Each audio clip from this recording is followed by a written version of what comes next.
आपने यार बर्थडे थे ना, ये लड़का कॉमन है, बाकी तो है ना। अच्छा, इसके पिछले लेक्चर में हम हाइड्रोजन के बारे में बात कर चुके थे। हाइड्रोजन का स्थान आओ सामने दीवार का विषय है ना, 11 में और 12 में, ये हाँ 12 में। अच्छा, हाइड्रोजन को फर्स्ट एक ग्रुप में भी रखना चाहिए और सेकंड एक ग्रुप में भी रखना चाहिए ना। हमने हाइड्रोजन के कंपाउंड पानी के बारे में बताया, जल कैसे बनता है, बर्फ कैसे बनता है ना, उसका उपयोग क्या है। फिर पानी में अशुद्धियाँ कैसे निकालते हैं, कठोरता, और कठोरता वाले लेक्चर में नहीं थे आप लोग शायद ना। कठोरता 2 टाइप की होती थी, फिर से रिवाइज कर दूँ। एक तो होती है अस्थायी कठोरता, बताया था मैंने। अस्थायी कठोरता किसके कारण होती है? सोडियम के बाइकार्बोनेट, क्यों? मैग्नीशियम के बाइकार्बोनेट के कारण होती है। ये देखिए, सोडियम मैग्नीशियम के बाइकार्बोनेट के कारण कौन सी कठोरता होती है? अस्थायी कठोरता उत्पन्न होती है कैल्शियम और मैग्नीशियम के क्लोराइड के कारण और सल्फेट के कारण।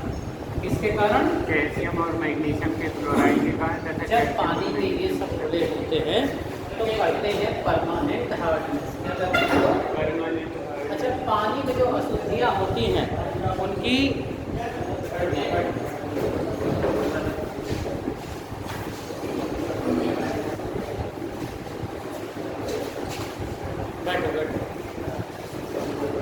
तो इनको हमने क्या कहा था, इनको बहुत सी विधियाँ मेडिकली बोली जाती हैं।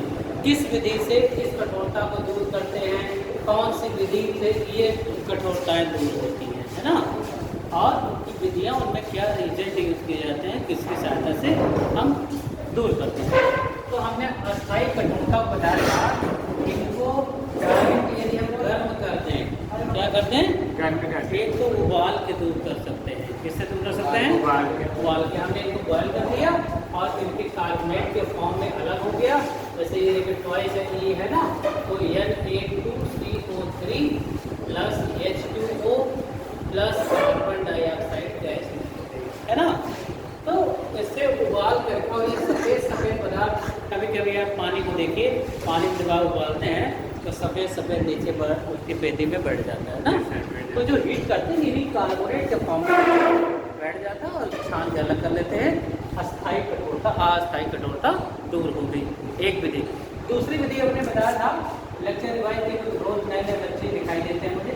क्लार्क विधि बताया था। कौन सी विधि बताया था? क्लार्क विधि द्वारा कैसे कठोरता को दूर करते हैं। तो क्लार्क विधि में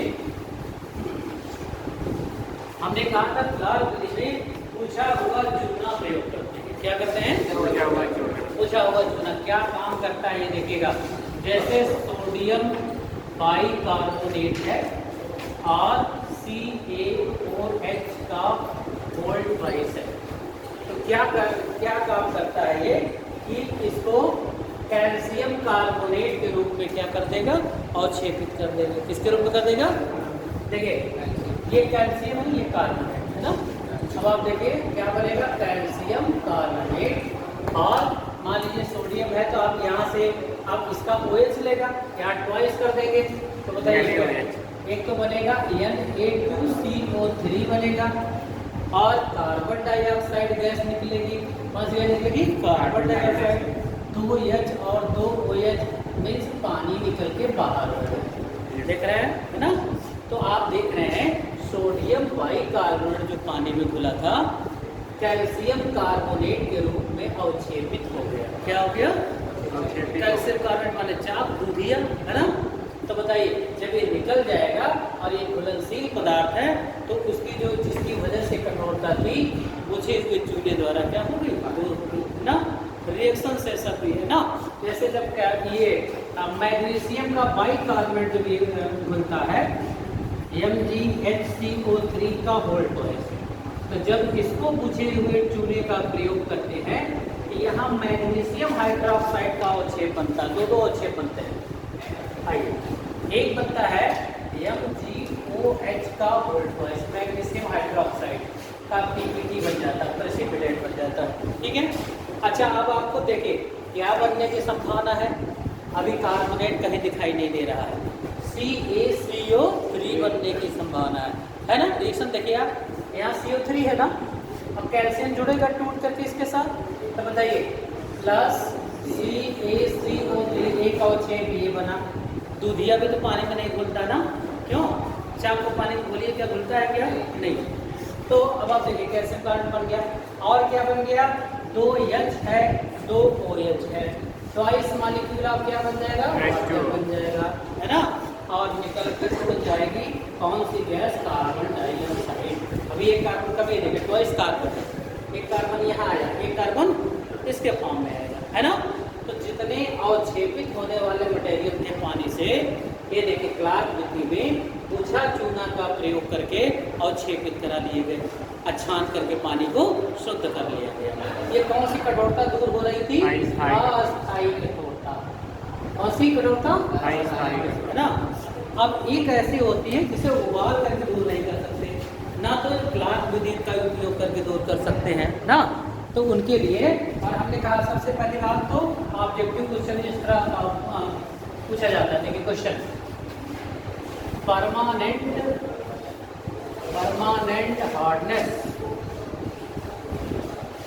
hardness of water is due to,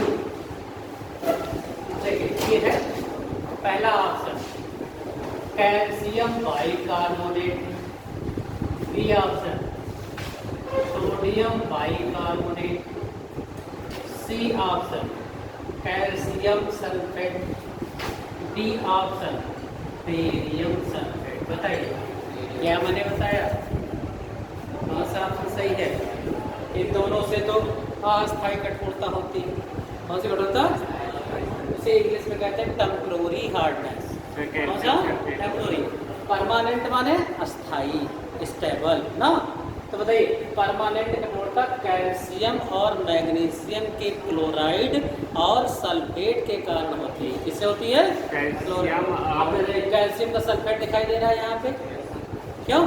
तो ऑप्शन आपको कौन सा सही होगा? कैल्शियम और मैग्नीशियम के क्लोराइड हो, या क्लोराइड हो या सल्फेट हो ना। अगर ये पानी में घुले रहेंगे तो जान लीजिए कौन सी कठोरता उत्पन्न होने जा रही है?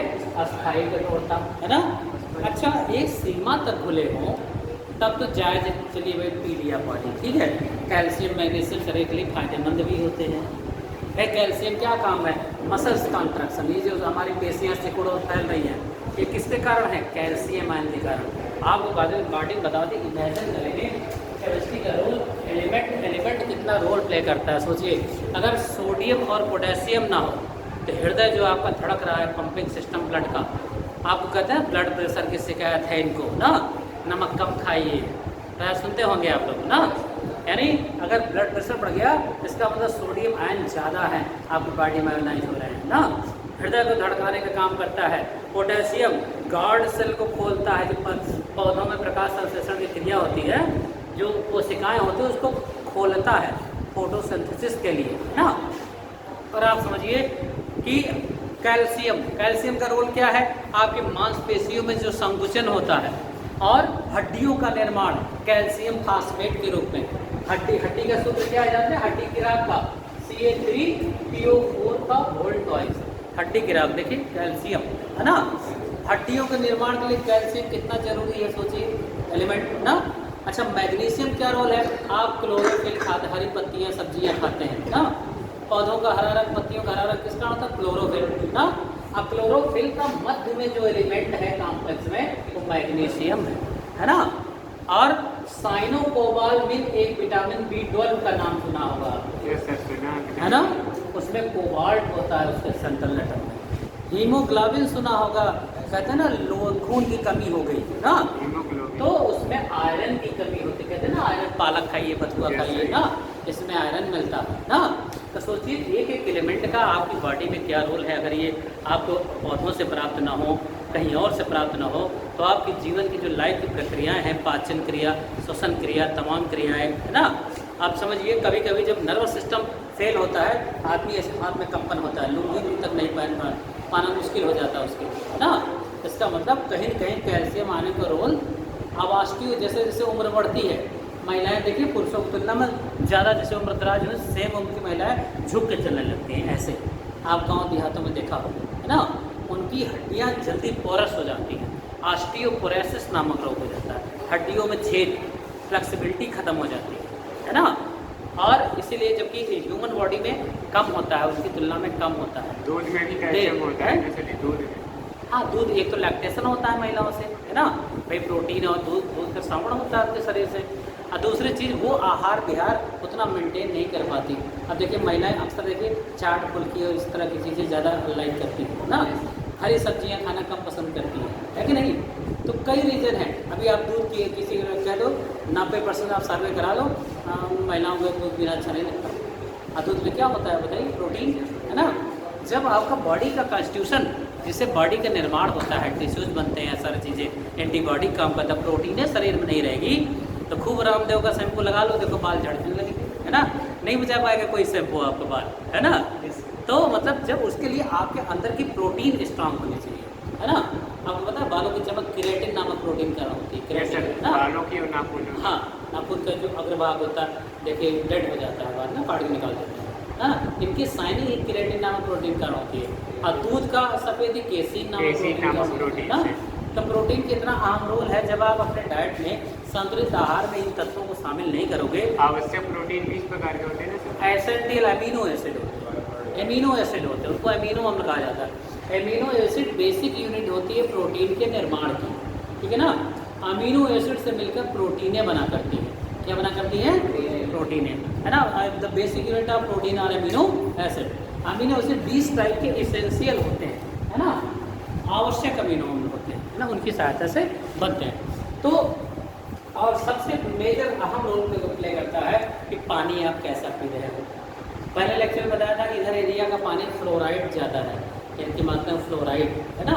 और धीरे धीरे लंबे समय तक फ्लोराइड वाला अगर पानी पिएंगे पैर के तलवे सुन्न होने लगे, जब आप सुबह सुबह उठेंगे ना ऐसा लगेगा कि हम गिर जाएंगे। ये फ्लोराइड ज़्यादा पानी होने का प्रारंभिक लक्षण है ना। इसीलिए आर ओ लगवाते हैं लोग, फ्रेश करके पानी पीते हैं, है ना। तो यहाँ की जो मृदा है वहाँ मृदा में फ्लोराइड ज़्यादा है, फ्लोरोसिस नामक रोग धीरे धीरे होने लगता है, दांतों में प्लाक बनने लगते हैं, पीला पीला चलने लगता है दांतों वगैरह लोगों के बीच, है ना। या तो फिर गुटखा खाने से होता है या तो पानी से, गंदगी से होगा। इसलिए पानी को साफ करना, इनकी विधियों को जानना जरूरी है ना। कौन सा पानी झाग देता है, कौन सा पानी झाग नहीं देगा। खारा पानी होगा जो पीने योग्य नहीं होगा, साबुन के साथ आसानी से झाग नहीं देगा। कठोर जल हो गया ना, मृदु जल जो पानी पीने के योग्य होता है कि नहीं, उसको आप आसानी मीठा, जिसे कहते हैं मीठा पानी करते हैं ना, तो वो जो है साबुन के साथ आसानी से क्या करेगा, झाग करेगा, खूब अच्छा झाग होगा। यदि पानी आपका कठोर नहीं होगा, ये सब अशुद्धियाँ कम घुली रहेंगी तो, है ना। और ये अशुद्धियाँ घुली रहेगी तो हमको अस्थायी कठोर जल को आप जो है मृदु जल में, कठोर जल को किस में कन्वर्ट करना है, मृदु जल में। अमृत जल में कन्वर्ट करके जब उसका सेवन करेंगे तो वो पानी हमारी बॉडी के लिए फायदेमंद होगा, क्योंकि पानी बहुत बड़ा विलायक है। पानी में लगभग सारी चीज़ें घोलने की क्षमता होती है ना। तो ये क्लार्क विधि द्वारा इस तरह के ऑब्जेक्टिव क्वेश्चन आते हैं। परमानेंट हार्डनेस किसके कारण होती है, तो क्या क्या है, मैग्नीशियम क्लोराइड, कैल्शियम के क्लोराइड के कारण, मैग्नीशियम के सल्फेट के कारण, कैल्शियम के सल्फेट के कारण। अगर ये सब पानी में घुले हैं तो कौन सी कठोरता उत्पन्न करेंगे, परमानेंट हार्डनेस, है ना। और इनको अब परमानेंट हार्डनेस को कभी कभी ये भी क्वेश्चन आया हुआ नीट में कि किस प्रकार की कठोरता को उबाल करके दूर कर पाना संभव नहीं, अस्थाई, अस्थाई बोलने को परमानेंट, इंग्लिश में कहीं कंफ्यूजन होते, इंग्लिश वर्जन देख लिया करिए, है ना। टेम्परोरी का मतलब होता है अस्थाई, है ना। अब परमानेंट का मतलब होता है स्थायी, है ना। जैसे हम यहाँ परमानेंट रहने आए हैं, है ना, मतलब अस्थायी रूप से रहने आए हैं ना, आवास बनाने आए हैं। टेम्परोरी मतलब कुछ दिन रहेंगे और चले जाएंगे, है ना। तो कौन सी कठोरता उबालने से दूर नहीं होती, तो जवाब क्या होगा, परमानेंट हार्डनेस, है ना। और इसको दूर करने के लिए 4 विधियाँ मैंने बताई थी और उनके सूत्र भी पूछे जाते हैं। एक बार फिर से लेक्चर समझ लीजिए। हमें लगता है कि आपसे क्या कोई बच्चा नहीं ऐसा है ना। हाँ, और लोग थे सब नए नए चेहरे फिर आने लगते हैं, फिर मुझे थोड़ा सा रिपीट करना पड़ता, नहीं तो आगे की चीज़ें बाउंस करने लगेंगी, है ना। तो ये पहली जो विधि धावन सोडा विधि थी। कौन सी विधि थी? धावन सोडा विधि। धावन सोडा, धावन सोडा विधि। धावन सोडा का सूत्र क्या होता है? सोडियम कार्बोनेट ना। अच्छा, .10H2O लगा दें रियल में, तब वो धावन सोडा है। लेकिन ये है ना, क्रिस्टलीय रूप में ये क्रिस्टलीय रूप में है। किस रूप में है? क्रिस्टलीय रूप में। नहीं तो .10H2O होता है, तब ये सूत्र होता है किसका? धावन सोडा, है ना। तो यहाँ क्रिस्टलीय फॉर्म में है, यानी सूखे फॉर्म में है ना। धावन सोडा माने जो वॉशिंग सोडा आप कपड़ा धुलाई का काम करते हैं। और एक खाने वाला सोडा NaHCO3 सोडियम बाइकार्बोनेट, जिसे डबल रोटी वगैरह बनाते हैं ना, केक वगैरह बनाते हैं ना, तो उसमें ये वाला यूज होता है। कचौड़ी फूलती है, थोड़ा सा कहते हैं सोडा डाल दिया है ना, उसको खाने वाला सोडा जनरल नाम है इसका ना। केमिकल नाम क्या है? Sodium bicarbonate. क्या नाम है? Sodium bicarbonate. जाना क्या बेटा? ठीक। तो अब हम ये जो विधि है, इससे दोनों प्रकार, कभी कभी ये पूछता है कि अच्छा बताओ कौन सा ऐसा केमिकल है जिसकी सहायता से दोनों हार्डनेस दूर की जा सकती है? अस्थाई और अस्थाई कठोरता दोनों कैसे दूर कर सकते हैं? ये विधि ऐसी है, इससे चाहे अस्थाई कठोरता दूर कर लो या अस्थाई, दोनों प्रकार की कठोरताएं दूर होती है। अच्छा, रिएक्शन में जब आप समझते हैं इसकी रिएक्शन क्या हो, केमिस्ट्री में रिएक्शन से बच्चे बहुत घबराते हैं, है ना। और उसकी वजह होता है उनका दो पोर्शन कमज़ोर होना। एक केमिकल बॉन्डिंग वाला चैप्टर, जिसमें बंध बनाते हैं, आयनिक बंध कैसे बनता है, सहसंयोजी कैसे बनता है, किस पर कितना चार्ज होता है ना। जब यही नहीं पता होता तो धीरे धीरे केमिस्ट्री फोबिया बन जाती है ना, हेड सा होने लगता है, नहीं मुझे कुछ नहीं आता। फिर अगर आपने हार मान लिया, ख़त्म कहानी, फिर आपका इंटरेस्ट नहीं क्रिएट होगा। केमिकल बॉन्डिंग, एटॉमिक स्ट्रक्चर, परमाणु संरचना और पीरियोडिक टेबल, है ना। अगर ये 3 चैप्टर बड़े अच्छे से समझ में आ गया है तो पूरी इनऑर्गेनिक में कहीं कोई दिक्कत नहीं है ना। ऑर्गेनिक में IUPAC वाला चैप्टर है ना, और दूसरा समावयवता वाला चैप्टर, समावयवता नाम सुना, आइसोमेरिज, और तीसरा मैकेनिज्म। ये 3 चैप्टर अगर आप तैयार है तो ऑर्गेनिक बहुत अच्छी समझ में आएगी। यानी ऑर्गेनिक की जान इन्हीं 3 चैप्टरों में बसती है ना। तो हम बात कर रहे थे इसकी रिएक्शन का, देखिएगा रिएक्शन तोड़ समझने का प्रयास करिएगा। आप में क्या मान लीजिए घुला है पानी में कैल्शियम सल्फेट। क्या घुला है? Calcium sulphate. कैल्शियम सल्फेट घुला हो, कौन सी कठोरता? परमानेंट कैल्शियम ना। अब हमने इसमें डाल दिया धावन सोडा। क्या डाल दिया? धावन सोडा। आप देखिए कैसे कि तोड़ बता दो कि सल्फेट पर कितना चार्ज होता है? 2-। क्या चार्ज होता है? 2-। अच्छा, इसके किसी भी परिवार के जो एलिमेंट है, beryllium, magnesium, calcium, strontium, barium, इन्हें कहते हैं क्षारीय मृदा धातुएं।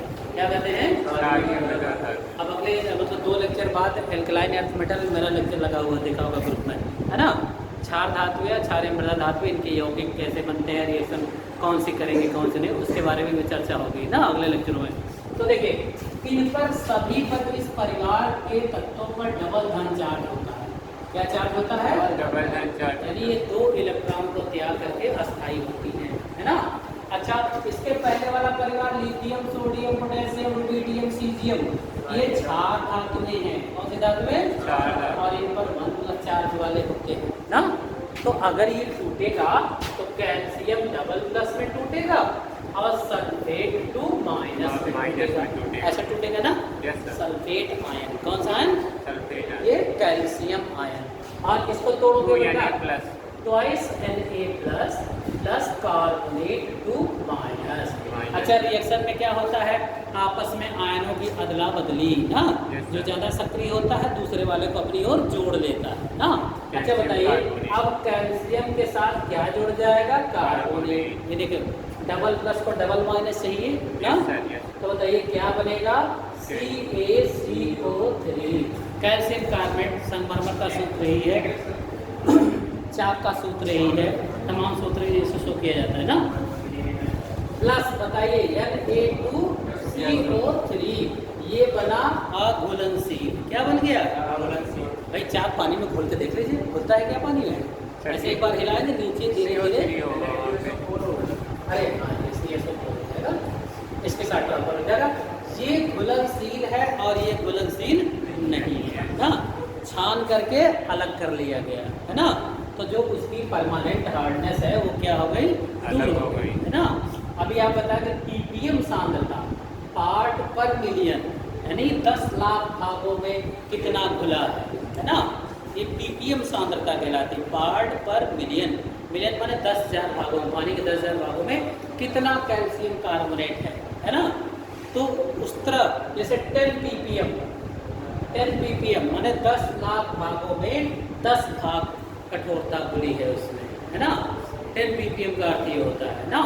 तो अब देखिए आप, अब मान लीजिए इस तरह से सोडियम कार्बोनेट, मान लीजिए आपका मैग्नीशियम क्लोराइड खुला है, बताइए Na2CO3 डाल दोगे तो आप समझ चुके होंगे क्या बनेगा, मैग्नीशियम कार्बोनेट क्या बनेगा, ये देखिए MgCO3 ना प्लस ट्वाइस NaCl। आप जानते हैं पानी में नमक घुल जाता है और ये घुलता नहीं है, क्यों बताइए, इसे छान करके अलग कर लिया, वेपराइज कर लिया है ना। वे समुद्री जल को कैसे आप पीने योग्य बनाते हैं, आसवन क्रिया द्वारा। किस क्रिया द्वारा, आसवन क्रिया है ना। तो इस तरह से हम थामन सोडा विधि द्वारा अस्थायी कठोरता को हम क्या कर लेते हैं, दूर कर लिया ना। और एक विधि थी काल्गन विधि, बहुत इंपॉर्टेंट मेथड था ये काल्गन, और इसका सूत्र CPMT में कई बार पूछा गया है। काल्गन का सूत्र क्या है ना। काल्गन विधि में क्या होता है, इसका सूत्र होता है Na5 P3O10। ये फार्मूला लिखिएगा काल्गन का, किसका फार्मूला है, कार्बन का। जब काल्गन का प्रयोग करते हैं, मान लीजिए Ca और SO4 है, खुला है, ठीक है, तो होता क्या है, इसका 2 सोडियम इसके साथ ट्रांसफर हो जाता है Na2SO4 बना के, ठीक है।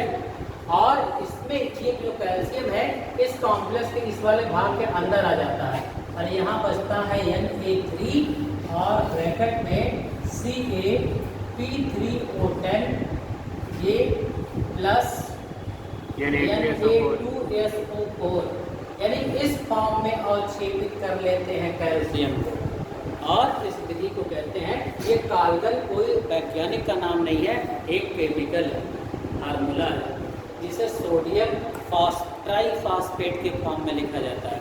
ये देखिए टी फास्फोरस है ना, ट्राईफॉस्फेट के फॉर्म जब लिखा जाए तो यही सूत्र बन जाता है काल्गन का। इसका सूत्र बन जाता है। और एक सबसे बेस्ट मेथड जो इस समय उसमें भी यूज होती है कहीं कहीं, प्यूरीफायर में, पानी शोधन में, आर ओ में। आर का मतलब समझते हैं आप लोग, आर का मतलब क्या है, शुद्ध प्यूरिफाई पानी को साफ करते हैं।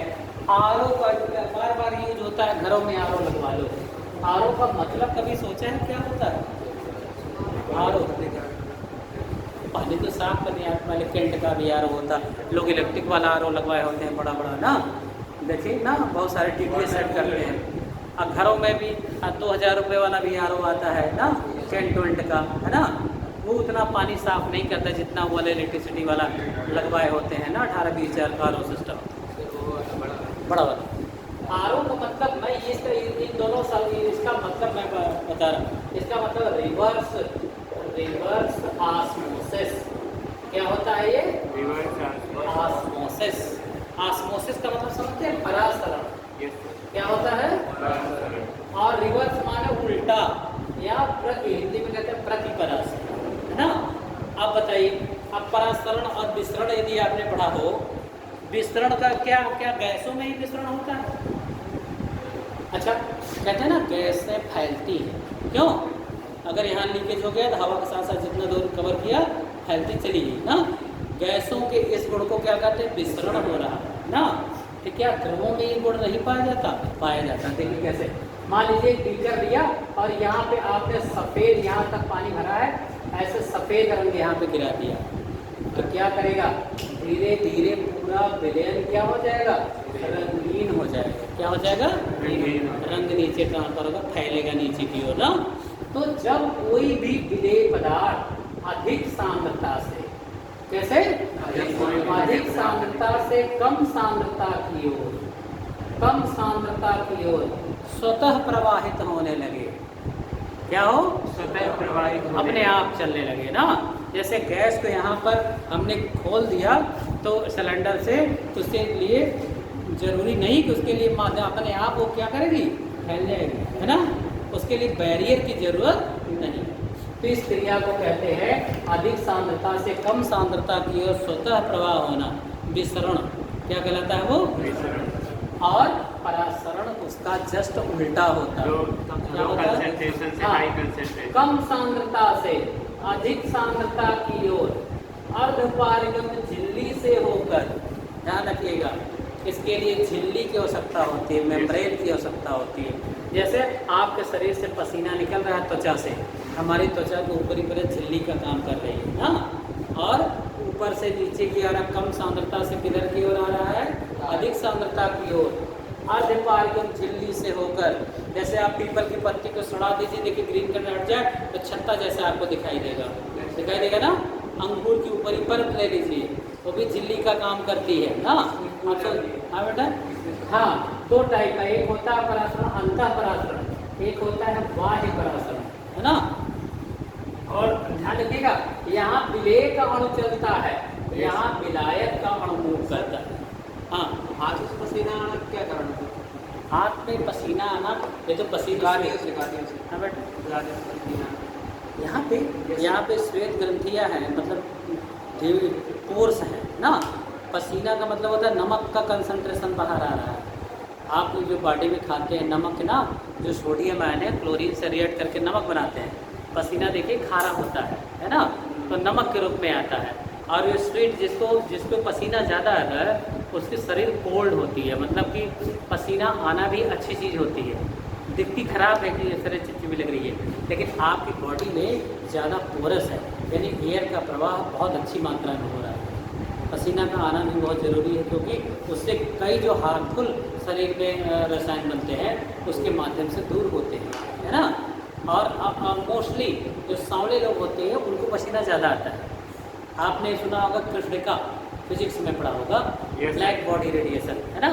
जो सांवले रंग के लोग होते हैं, मेलानिन पिगमेंट ज़्यादा होता है, मेलानिन के कारण होता है, तो वो जो है वो हीट को एब्जॉर्ब भी जल्दी करते हैं और रिलीज भी जल्दी करते हैं। आपको गर्मी भी ज़्यादा लगेगी और ठंडी भी ज़्यादा लगेगी, है ना। ऐसे देखिए बालू गर्मी में हीट हो जाती है और उतनी ही तेज़ी से ठंडी भी होती है ना। हाँ, वो तो मरीज का उसका बहुत सारे पूर्ण आंतरिक परिवर्तन एग्जाम्पल है, उधर दूसरे एरिया में घुस गए आप, है ना। तो हम बात करें कृष्ण पिंड जो होते हैं, है ना, वो जो होते हैं हीट के अच्छे एब्जॉर्बर, अच्छे रिफ्लेक्टर, है ना।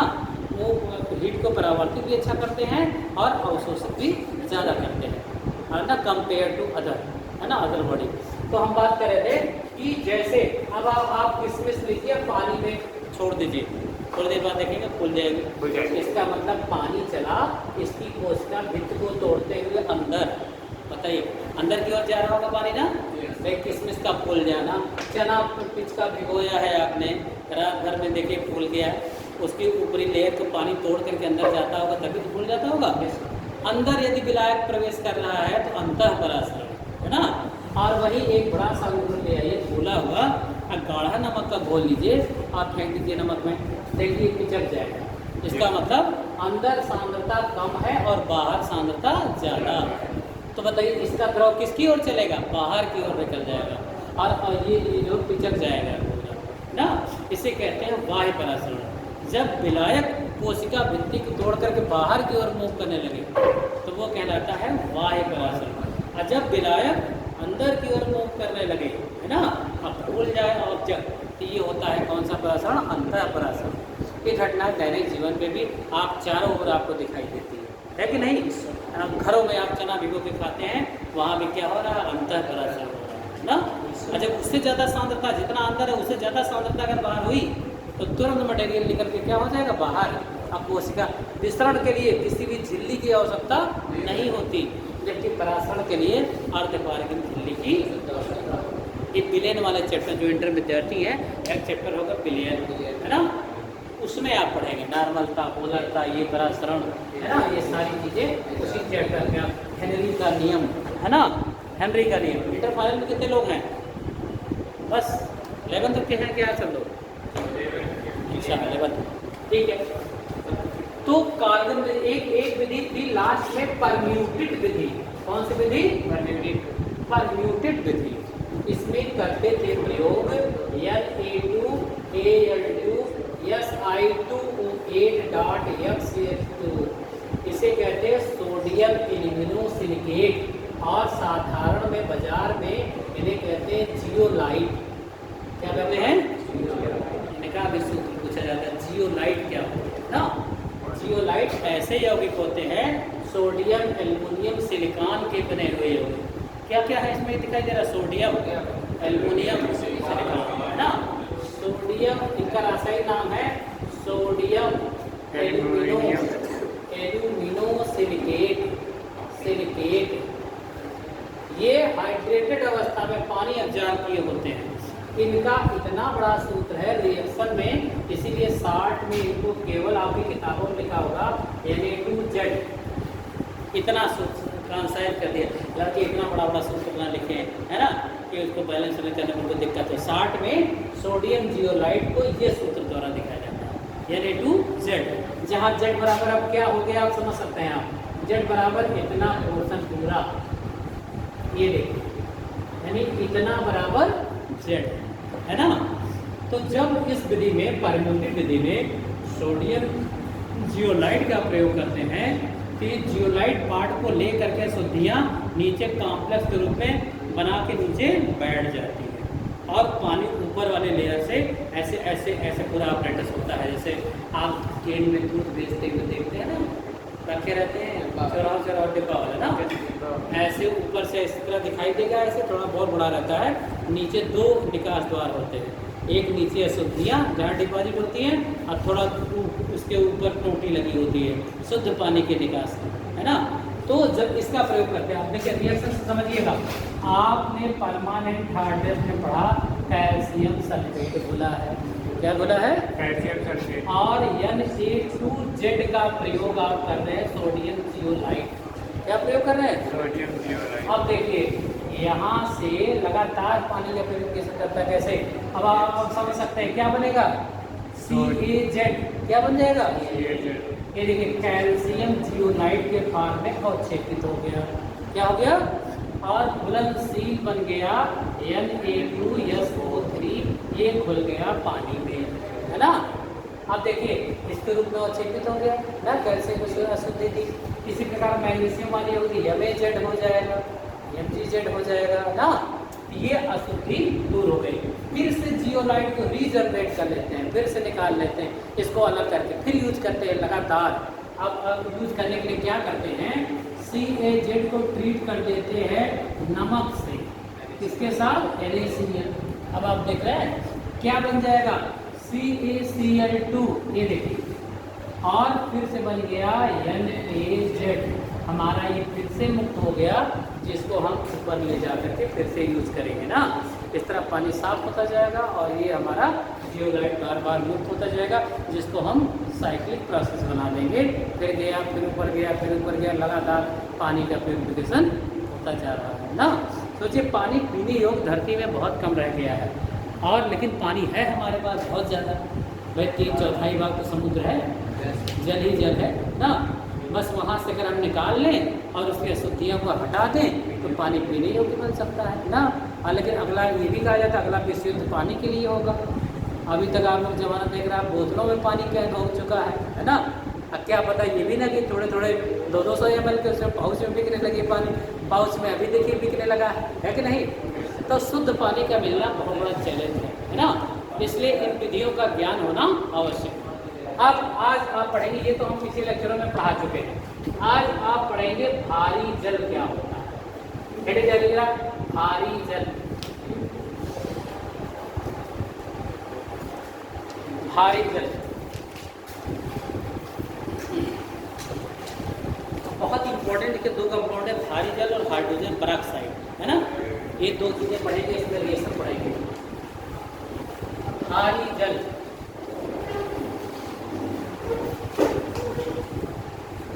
भारी जल ड्यूटीरियम का, हाँ लिखिए, नोट से बना दीजिए। भारी जल ड्यूटीरियम का ऑक्साइड है। भारी जल ड्यूटीरियम का ऑक्साइड है। इसकी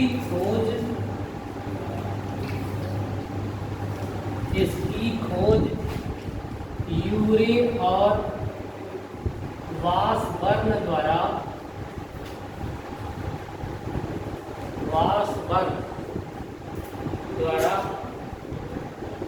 1932 में की गई। यूरे और वासबर्न द्वारा 1932 में की गई।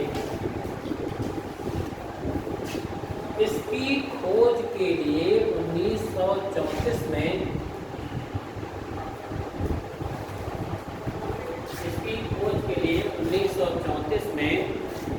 इन्हें नोबेल पुरस्कार दिया गया।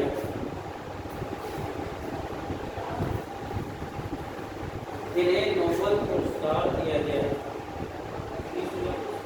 1934 में। और जो थी भारी हाइड्रोजन की, और इसकी 32 में नोबेल पुरस्कार मिला था 1934। और आप समझ सकते हैं भारी जल एक बहुत ही इम्पोर्टेंट जल होगा। क्यों?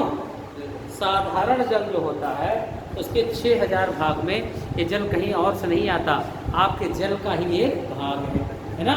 अच्छा बताइए, ये जो जल का सूत्र लिखते हैं आप H2O ना, इसमें मुख्य रूप से प्रोटियम वाला हाइड्रोजन है। कौन सा हाइड्रोजन है? प्रोटियम वाला। हाइड्रोजन के 3 समस्थानिक होते हैं ना, प्रोटियम, ड्यूटीरियम, ट्राइटियम। प्रोटियम वाला इसमें आपको पता है 99.9% जो पृथ्वी पर हाइड्रोजन है प्रोटियम के फॉर्म में है ना। 0.156% लगभग ड्यूटीरियम के फॉर्म में है। अब 0.0004 के आसपास, 3 के आसपास ट्राइटियम 1H3 के फॉर्म में है, जो रेडियो एक्टिव है। कैसा है? अल्फा बीटा गामा किरणें निकालता है ना। तो सबसे ज़्यादा कौन सा, इसीलिए जो जल का सूत्र आप दिखाते हैं H2O है ना, हाइड्रोजन ऑक्साइड, लेकिन भारी जल का D2O, ड्यूटीरियम को D से दिखा करके इससे 2 गुना भारी है। ये देखिए 1H2, मतलब ये 1H1 है, 1H2 2 गुना इसका क्या है, परमाणु भार इसका भारी है। तो उसमें ये वाला हाइड्रोजन ड्यूटीरियम वाला इस्तेमाल होता है, इसीलिए इस जल को कौन सा जल कहते हैं? भारी जल कहते हैं ना। ये जल भारी है ना। अब भारी जल बनाने की विधियाँ कई दी गई है ना। टेगेट ब्राउन मेथड दिया गया, तमाम विधियाँ दी गई, लेकिन इतना कम मात्रा में बनता था कि उसका मतलब लागत बहुत लगती थी, और पता चला कि अमाउंट बहुत कम बन रहा है। और इसका प्रयोग होता था मेनली न्यूक्लियर रिएक्टर में है ना, परमाणु भट्टी में यूज होता था। न्यूट्रॉनों की गति को क्या करता था? मंद कर देता था है ना। और फिर वो न्यूट्रॉन कैडमियम की राड से टकरा करके अवशोषित हो जाते थे है ना, और फिर वो धीरे धीरे नाम की प्रक्रिया रुक जाती थी परमाणु भट्टी में। इसका बहुत बड़ा उपयोग वहाँ था, और इसको बनाना भी ज़रूरी था। तो एक बेस्ट विधि आई जो कि अभी तक की सबसे सर्वोत्तम विधि मानी जाती है, टेलर आयरिंग और फ्रॉस्ट की विधि। कहने जाए जरा, भारी जल बनाने की विधि।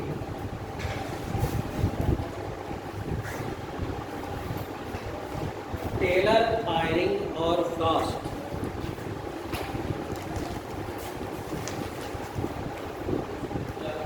टेलर आयरिंग और फ्रॉस्ट की विधि। टेलर आयरिंग और फ्रॉस्ट की विधि। फ्रॉस्ट FRAST,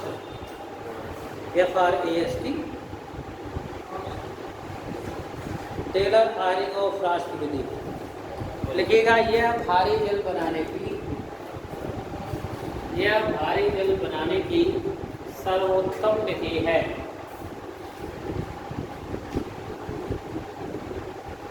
सर्वोत्तम विधि है। इस विधि में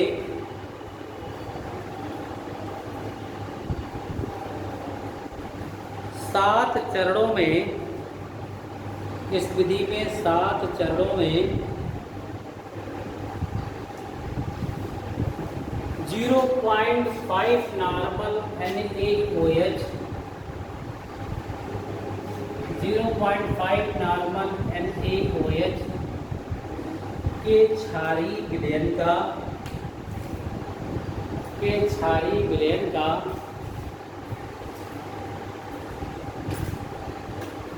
विद्युत अपघटन कराया जाता है। विद्युत अपघटन कराया जाता है। विद्युत अपघटन कराया जाता है। प्रत्येक अगले चरण में प्रत्येक अगले चरण में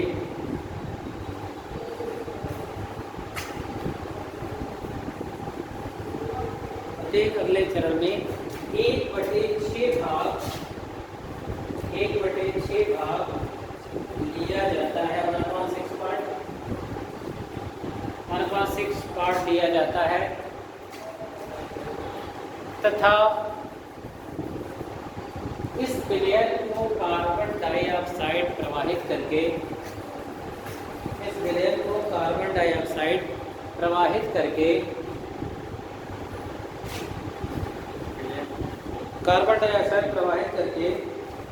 विलयन को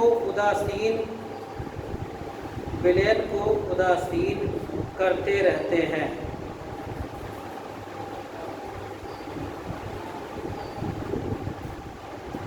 तथा आसुत जल में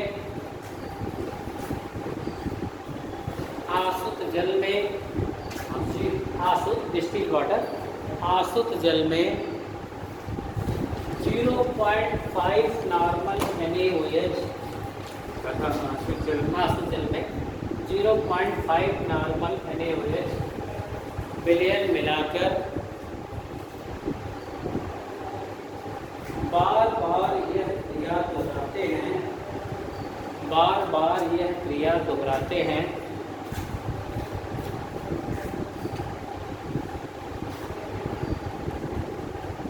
और अंत में 99%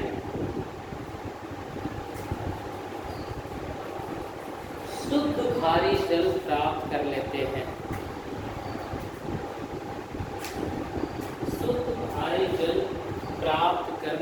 हैं।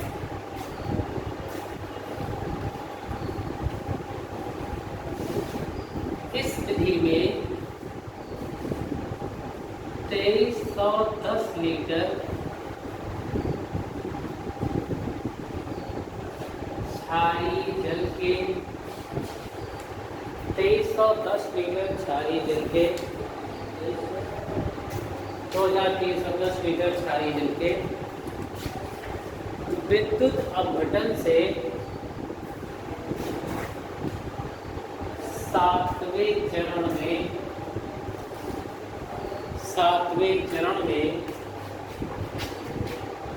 83 मिली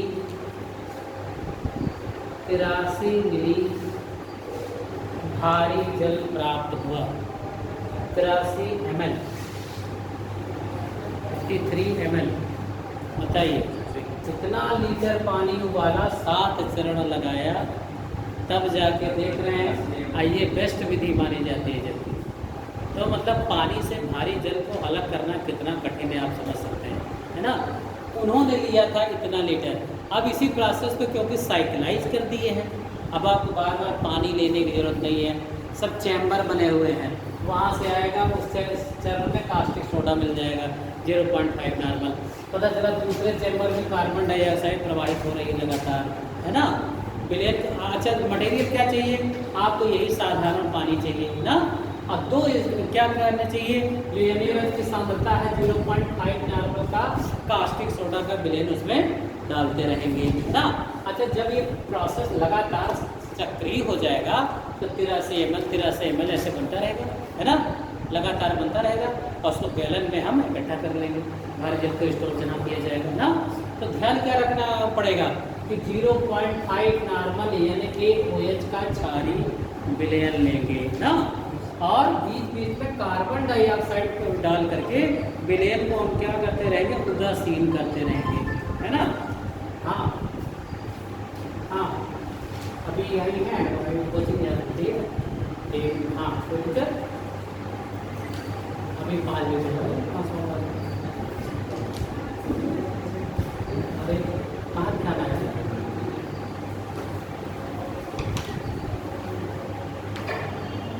मुक्ति धाम कहाँ है? वही सुधीर का भी है ना। चलो एक ध्यान दे तैयार रखना, ठीक है।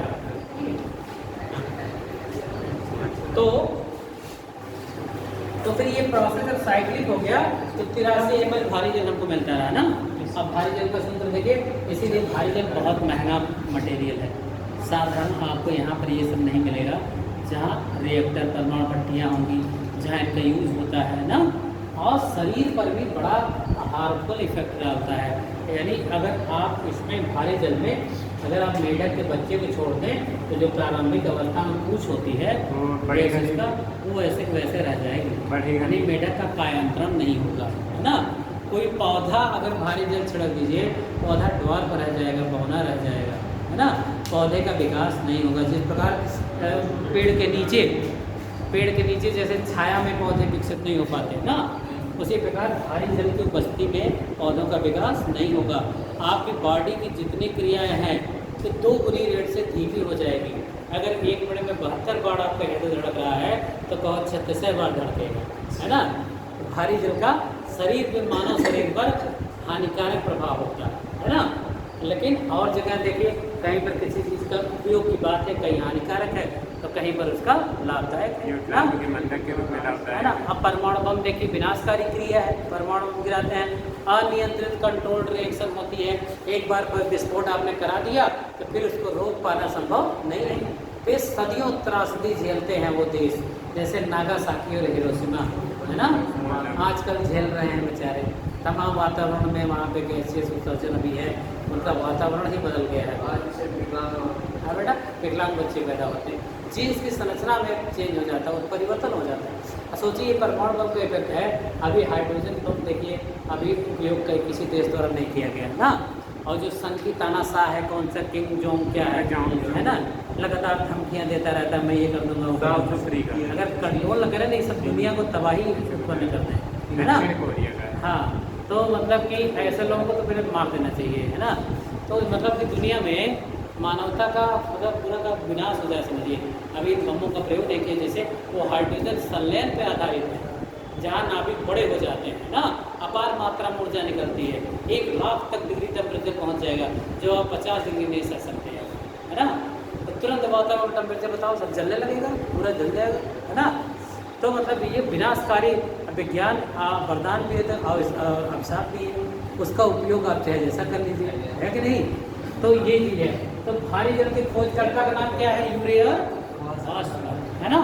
और 8 कितने चरण में भारी जल बना था? 7 चरण में। क्या लिया था? पानी को क्षारीय कर दिया था, क्या डाल करके? Plastic soda. देखिए आप अपने पे दिमाग में से बैठा लीजिए कि भारी जल बनाया कैसे। सबसे बेस्ट विधि द्वारा 2310 लीटर से 83 ml केवल मिला। पहली बात यही याद करने वाली चीज़ है ना। क्या किया था? 7 चरण में, हर चरण में कार्बन डाइऑक्साइड प्रवाहित करते थे और 0.5 नॉर्मल कास्टिक सोडा मिला देते थे कि विलयन क्षारीय बना रहे, उदासीन ना हो। एक बार कार्बन डाइऑक्साइड उदासीन, फिर विलयन को क्षारीय, एक बार उदासीन फिर क्षारीय, ऐसे करते करते 7 चरण बाद जो 83 ml मिला नीचे, वह पदार्थ क्या था? भारी जल, दुगना भारी था उससे, पानी से, है ना। तो इस तरह अब बताइए आप भारी जल की रिएक्शन क्या होगी? अच्छा बताओ, जिस तरह जल की रिएक्शन होगी उसी तरह से भारी जल की भी होगी, है ना। अब देखिए भारी जल की जो क्रियाएं होगी जल से धीमी गति से होगी, यही ना होगा? क्यों? अरे भाई भारी है, आप किसी हल्के पत्थर को तेज से मारेंगे ज़्यादा दूर जाएगा, भारी चीज़ को फेंकेंगे कम दूर जाएगा, यानी रिएक्शन सेम टू सेम होगी। बस केवल इतना ही होगा। रिएक्शन कराने के लिए अच्छा भारी जल हमको आसानी से मिलेगा भी नहीं, लेकिन जब भारी जल की यौगिकों की ज़रूरत होती है तो हमको भारी जल का उपयोग करना ही है, रिएक्शन से नया कंपाउंड बनाना है ना। तो अब आप देखिए भारी जल की अभिक्रिया है, रिएक्शन, इसी बहाने रिएक्शन अब यही शुरुआत हो जाती है हाइड्रोजन से। भारी जल की अभिक्रिया है,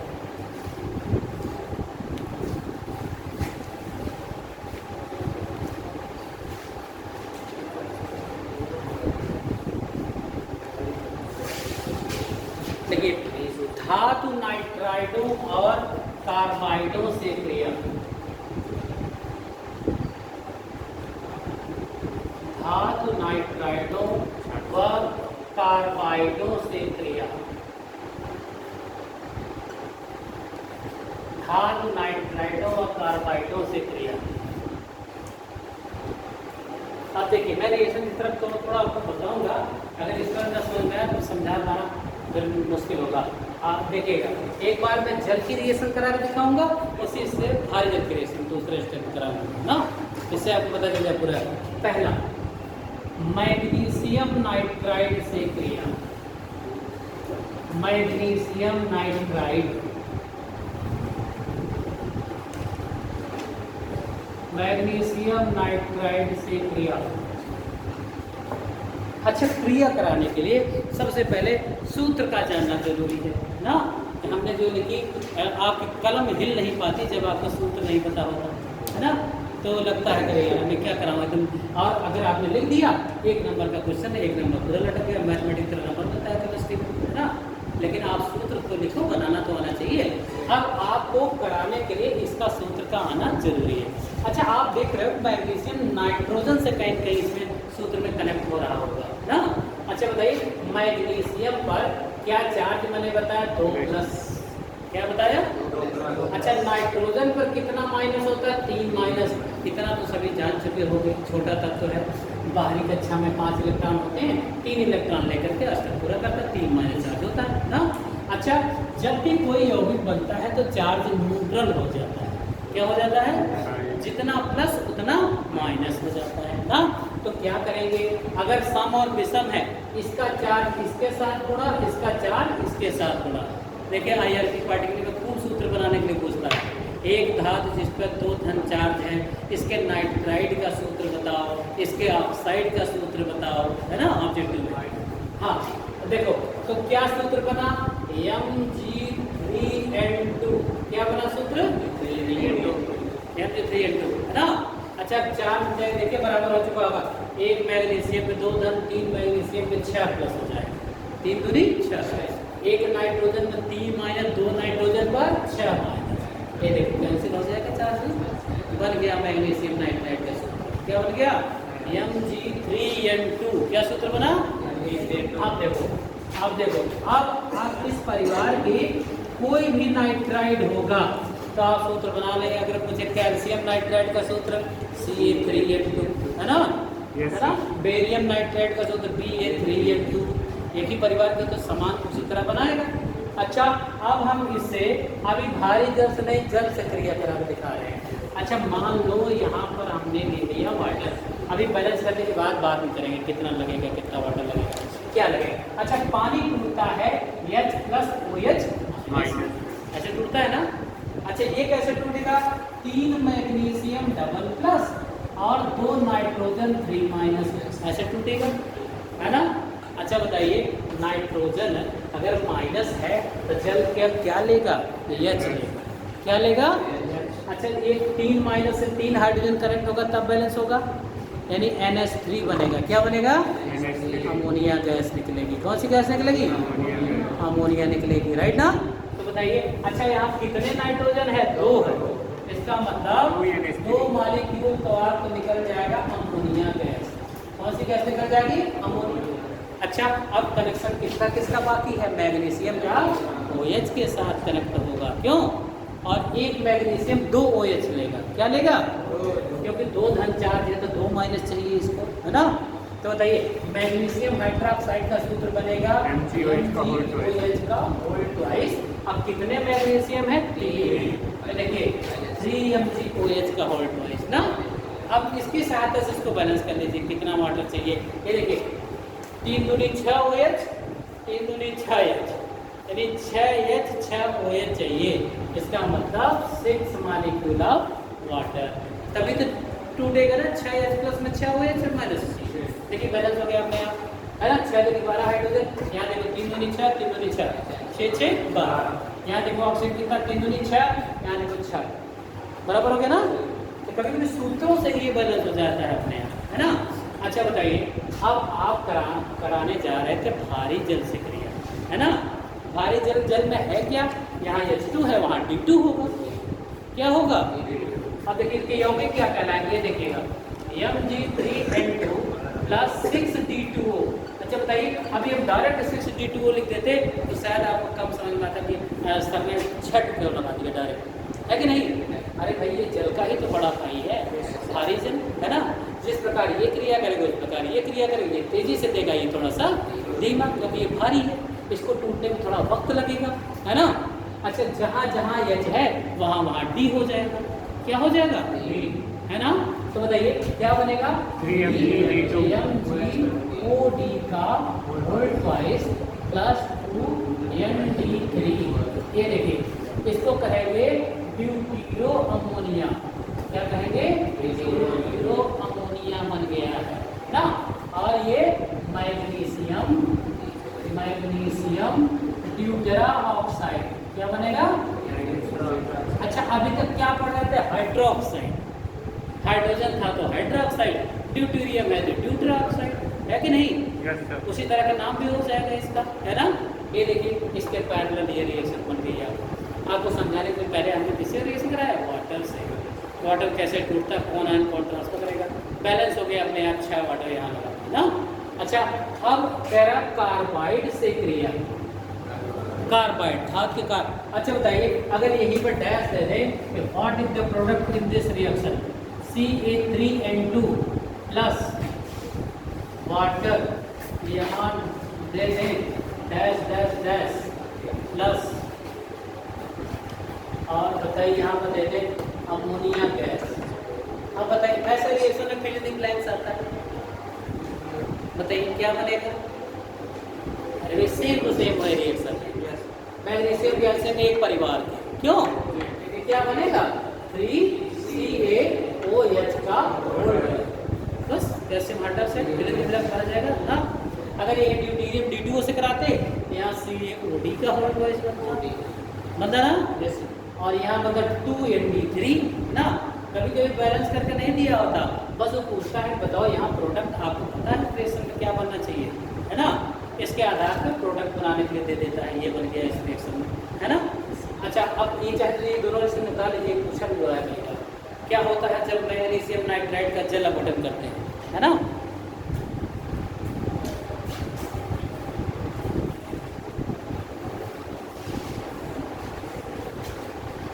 ये बताइए ज़्यादा देर रात तक पढ़ने से आँखें, ज़्यादा देर रात तक पढ़ने से आँखें, वो आँखों में खून और सदा का पेशियाँ होती है, पेशियाँ शिथिल हो जाती है यदि आप में खाना टपके। क्या है 5 बजे से है क्या? कहाँ पढ़ते हो बच्चे? आप लोगों की क्या है क्या? आप लोग यहाँ पे जैसे लेक्चर चल रहा है ना, पढ़ के निकल जाएगा, ठीक है ना, कोई दिक्कत नहीं। यही चीज़ें आपको कोचिंग में पढ़ाई जाएगी। अगर बेसिक थोड़ा सा भाव दिया जाए ना तो बहुत ज़्यादा एक्स्ट्रा, बहुत ज़्यादा भाव रखने की जरूरत नहीं है। चैप्टर सही से पढ़ लीजिए अगर आप।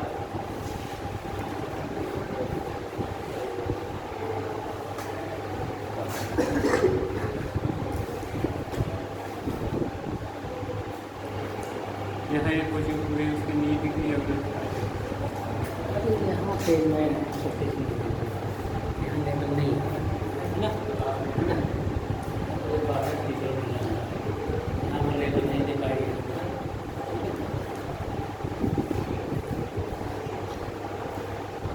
ये लड़का पीछे वाला किस क्लास में है? किस क्लास में बेटा?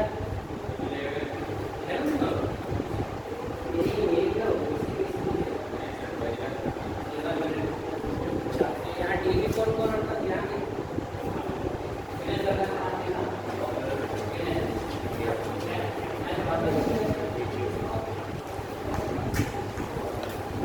अच्छे से पढ़ो। अगर 11 की बेसिक अगर खराब हो गई ना बहुत नहीं समझ में आएगा। कहीं से भी पढ़ो, यहाँ भी चलती है जो लेक्चर जानते हो। यहाँ तक कि यहाँ जो नीट की तैयारी यहाँ अगर पढ़ोगे एक बार तुम्हारा 11 का भी काफ़ी सिलेबस कवर हो जाएगा, 12th का भी चलेगा, अभी 12th का भी सिलेबस, क्योंकि नीट में तो दोनों आना है ना। तुम एक बार पढ़े रहोगे, 12th भी पढ़ लोगे और 11th भी पढ़ लोगे, और एक साल में अगर दोनों पढ़ लिया तो दोबारा साल सीधा रिविजन करो अच्छा परसेंटेज बनाओ और उसमें अच्छा परफॉर्मेंस भी दो, नीट या कोई भी एग्जाम दे रहे हो, है ना। 2 बार पढ़ लोगे, है ना। फिर प्रकाश मिश्रा पढ़ाते हैं यहाँ फिजिक्स, वो अलग से UPCL फिजिक्स को कोचिंग पढ़ाते हैं, है ना। हाँ कौन यहाँ पे ना, अच्छा किसी पढ़ो, अच्छा टीचर हो, बस तुम्हारा सिलेबस पूरा कवर करा दे। हाँ बेटा, तो अब देखिए एक रिएक्शन और बता दें, फिर हाइड्रोजन पेरोक्साइड और इसकी और रिएक्शन में बताऊंगा।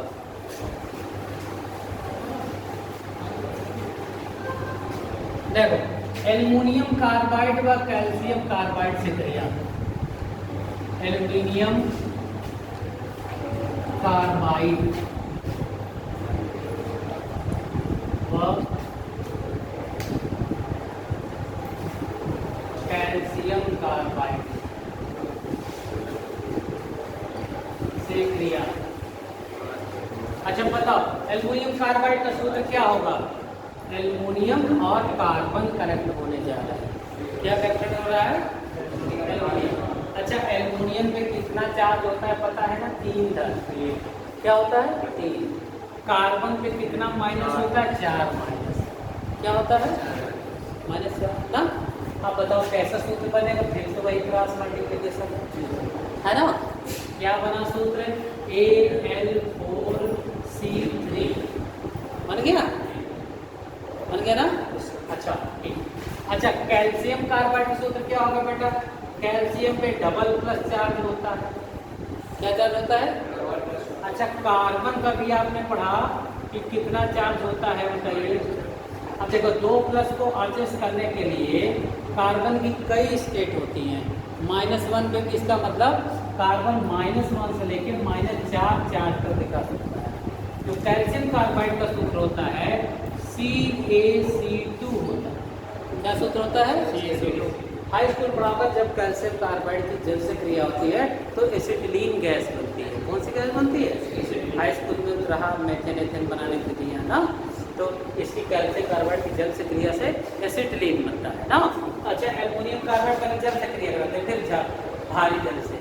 अच्छा एक बात बताइए, 4 एल्युमिनियम, कितना एल्युमिनियम है? 4 एल्युमिनियम। और एल्युमिनियम प्लस है तो जल का कौन सा भाग लेगा? OH लेगा। क्या लेगा? OH। अच्छा एक एल्युमिनियम को कितना OH चाहिए? 3 चाहिए। कितना चाहिए? 3, क्योंकि 3 प्लस है तो 3 माइनस चाहिए ना। तो बताइए क्या बनेगा? AlOH का होल ट्राइड एल्युमिनियम हाइड्रोक्साइड बनेगा, राइट। अभी हम बैलेंस नहीं कर रहे हैं, क्या क्या बनेगा पहले वो दिखा रहा हूँ। कार्बन देखो 3 है कार्बन, कितना कार्बन है? 1 कार्बन। अच्छा कार्बन माइनस है तो जल के हाइड्रोजन को कैप्चर करेगा, किसको करेगा? अच्छा बताओ कार्बन हाइड्रोजन जुड़ेंगे तो बनेगा क्या? मीथेन बनेगा। भाई कार्बन हाइड्रोजन जुड़ के क्या बनाते हैं? मीथेन बनाते हैं। अब देखो पहले से देखो इसमें कितने एल्युमिनियम है? 4। यहाँ हम कर देंगे 4, राइट। इसमें कितने कार्बन है? 3। यहाँ कर दिया 3। देखो कितने हाइड्रोजन? 4 तिहाई 12। कितने कितने कितने OH? 4 तिहाई 12, यानी 12 H चाहिए, 12 OH, 12 कॉमन लेंगे। क्यों बताइए कितने जल के अणु से क्रिया होगी? 12 H2O से। कितने किससे? 12 H2O से, है ना। तब जाके ये बनेगा, दोनों में गैस निकल जाएगी, इसका प्रेसिपिटेट बनेगा, है ना। अच्छा अब यही में सीधा D2O से करा दो, सेम टू सेम यही रिएक्शन D2O के साथ होगी ना। क्या होता है जब एल्युमिनियम कार्बाइड की क्रिया भारी जल के साथ कराते हैं? 12 ये भी लगेगा। अब बनेगा क्या? 4AlOD का होल्ड 3CD4। क्या बनेगा? अच्छा अभी इसे मेथेन कहते थे, अब इसे क्या कहोगे? ड्यूटीरोमेथेन। क्या कहोगे इसे? ड्यूटीरियम लग चुका है अब हाइड्रोजन की जगह, ड्यूटीरोमेथेन। और इसका क्या? एल्युमिनियम हाइड्रोक्साइड कह रहे थे, अब इसे क्या कहेंगे? एल्युमिनियम ड्यूटेरॉक्साइड। क्या कहेंगे? OD हो गया, ड्यूटीरियम का ऑक्साइड, है ना। हाइड्रोजन था तो हाइड्रोक्साइड, ड्यूटीरियम हो गया तो ड्यूटेरॉक्साइड, है ना। तो इस तरह ये 2 कंपाउंड बनेंगे, ड्यूटीरोमेथेन और एल्युमिनियम। अच्छा अब आप लोग बताओगे मुझे कैल्शियम कार्बाइड की यदि जल से क्रिया हो तो क्या बनेगा और क्यों बनेगा? कैल्शियम क्या लेगा जल का? OH क्या लेगा? कैल्शियम। हाँ देखो, अब कैल्शियम डबल प्लस है, इसको जल का डबल OH चाहिए कि नहीं चाहिए? डबल OH चाहिए तो 2 पानी लेना पड़ेगा कि नहीं, है ना? सीधी सी बात है, यहाँ पर ट्वाइस लेना ही पड़ेगा आपको ना। और क्या बन रहा है देखो, एक बन गया औक्षेप कैल्शियम हाइड्रोक्साइड का और बन गया C2H2। क्या बन गया? C2H2 कौन सी गैस है? एसिटिलीन। कौन सी गैस है? और ये हाई स्कूल में एसिटिलीन बनाने की प्रयोगशाला बनी हुई है ना? क्या होता है? कैल्शियम कार्बाइड पर जल की क्रिया होती है तो कौन सी गैस बनती है? एसिटिलीन। और क्या बनकर रह जाता है? कैल्शियम हाइड्रोक्साइड, है ना? अब बताइए, सेम टू सेम अगर यही क्रिया करानी हो तो आप इनके नाम लिख सकते हैं और 2D2 ये रिएक्शन करा दें, क्या बनेगा? बना के दिखाइए। अब क्या बनेगा? CaOD का होल ट्वाइस OD का whole twice plus C2D2, right ना? नाम क्या होगा? Deutero acetylene. जो ये है उसे में ड्यूटीरो लगा दो। क्या लगा दो? ये क्या? कैल्शियम ड्यूटेरा ऑक्साइड है कि नहीं? अच्छा, अगर इसमें कार्बन डाइऑक्साइड प्रवाहित कर दे तो क्या होगा? ऑक्साइडों से क्रिया देगी। ये उतार लीजिए जरा।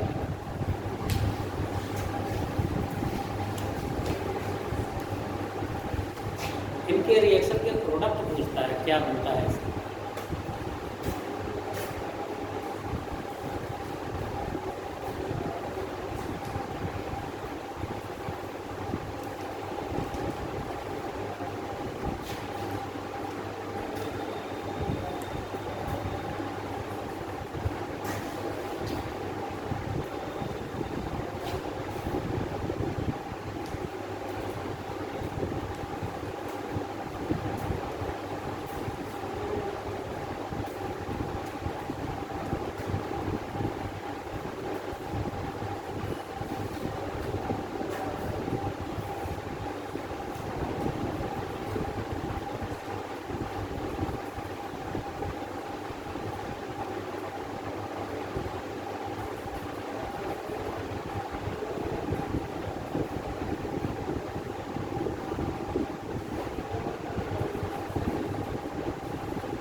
विस्थापन अक्रियाएं,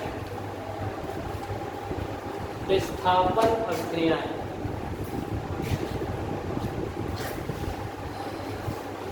डिस्प्लेसमेंट रिएक्शन,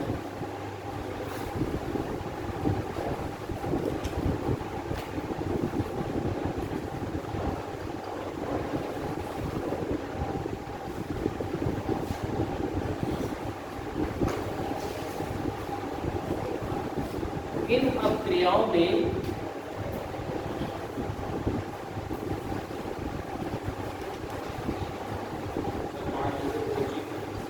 बस बेटा छोड़ो, बस इसी अक्रिया के बाद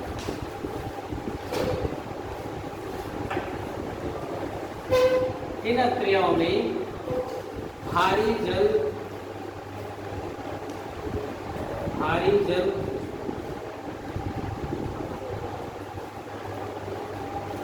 हाइड्रोजन को विस्थापित कर देता है, हाइड्रोजन को विस्थापित कर देता है। हाँ जो बोल रहे हैं आप, हाँ लिख देखो। इन अक्रियाओं में भारी जल हाइड्रोजन को विस्थापित कर देता है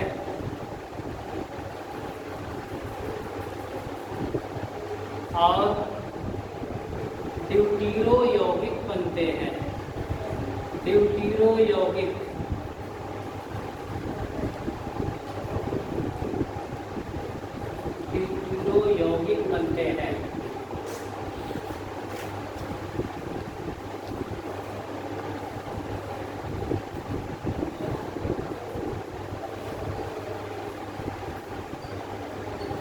बात करेगा। विस्थापन का मतलब क्या होता है? ड्यूटी। क्योंकि ये भारी है ना, तो हाइड्रोजन क्या है? हल्की है। जब भारी चीज़ है हल्की चीज़ को क्या कर देगी? धक्का देगी। तुम भग जाओ, है ना। मैं तुम्हारा स्थान लेने वाला हूँ ना। अब बताओ क्या बनेगा? NaOD। क्या बनेगा? NaOD। अच्छा, इसका H निकल के गया, अभी DO बचा D2। हाँ, D2 नहीं, HDO। क्या बनेगा? Hydrogen deutero oxide. इनके नाम देखो, हाइड्रोजन ड्यूटेरा ऑक्साइड। अच्छा, ये कास्टिक सोडा था ना, सोडियम हाइड्रोक्साइड कहते थे। क्या कहते थे? अब क्या नाम होगा? Sodium deutero oxide. क्या बन गया? यानी कास्टिक सोडा ड्यूटेरियम से हट गया, है ना, ड्यूटरा। अब यहाँ देखो, इससे H हटा करके D स्थान ले लेगा। विस्थापन का मतलब यही ना।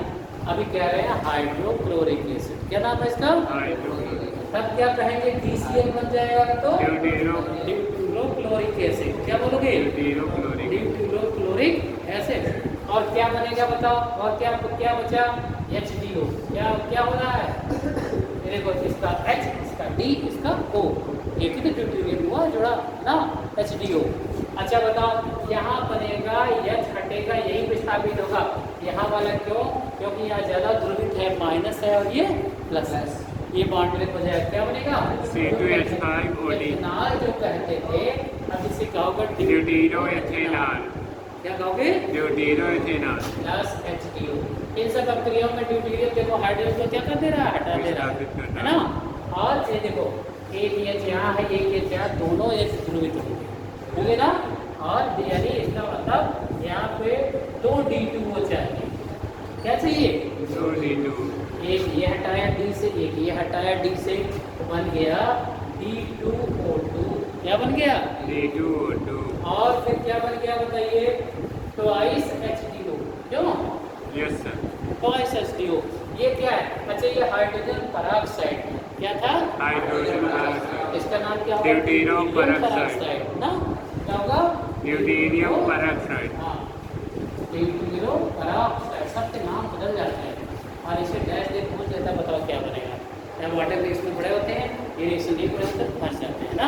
अच्छा, अब कार्बन साइड जो है हाइड्रोजन को क्या करेगा? रिप्लेस। क्या करेगा? रिप्लेस। बनेगा CD4। क्या बनेगा? CD4 plus 4HDO। क्यों? Deutero carbide. हाँ, ड्यूटेरोमेथेन। अभी मेथेन का सूत्र है ना। हाँ। मेथेन सूत्र है ना। अब D से हट गया तो क्या नाम होगा? ड्यूटेरोमेथेन। और ये hydrogen deutero oxide as by product. क्यों? ये नाम हो गया ड्यूटेरोमेथेन। राइट। अब ये बता दीजिए कुछ रिएक्शंस के बाकी, फिर H2O। एक बार H2HCO का नाम बता दीजिए। Hydrogen deutero oxide. समझ में आ रही रिएक्शन आप लोगों आ को? रही है। कल इससे इंपॉर्टेंट कंपाउंड पढ़ेंगे। आज H2O2। Yes sir. Hydrogen peroxide, है ना। फिर केमिकल मेटल्स।